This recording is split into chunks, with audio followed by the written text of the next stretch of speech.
So ఈ రాష్ట్రంలో ప్రభుత్వం కొత్తగా రావడం మాత్రమే కాదు, మందు బాబులకు మందు దొరకకపోవడం కూడా ఉంది. సో ఎడార్ల నీళ్ళ గురించి ఎట్లా వెతుక్కుంటారో ఈ రాష్ట్రంలో మందు గురించి అట్లా వెతుక్కుంటున్నారట.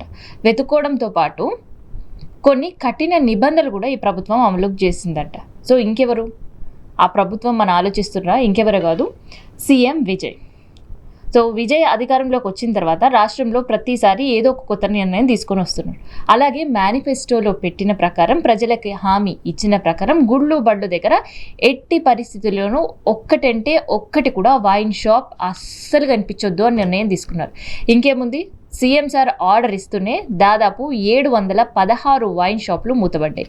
మూతబడ్డంతో పాటు ఉన్న వైన్ షాప్ సంబంధించిన కూడా కఠిన నిబంధనలు అమలు చేస్తున్నారు.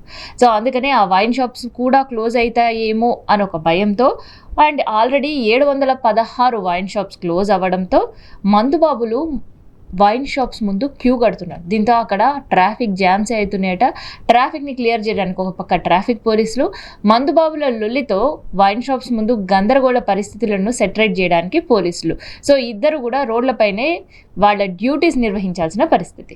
సో ఇంత కఠినంగా సీఎం సార్ నిర్ణయంతో పాటు ఎవరైనా అతిగా ఆ రోజు మద్యం అమ్మినరా అని తెలుసుకోవడానికి ఎన్ని బాటిల్లో ఈరోజు మీరు ఏ బ్రాండ్స్ అమ్మినరో ప్రభుత్వానికి లెక్క చెప్పాలి అని నిర్ణయం కూడా తీసుకున్నారట.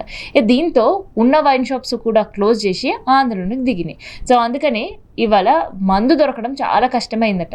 అందుకనే పక్క రాష్ట్రాల్లో ఏమైనా మందు దొరుకుతుందా అని మందుబాబులు పక్క రాష్ట్రాల్లో వెళ్ళి కూడా మందు కొనుగోళ్లు చేస్తున్నారు.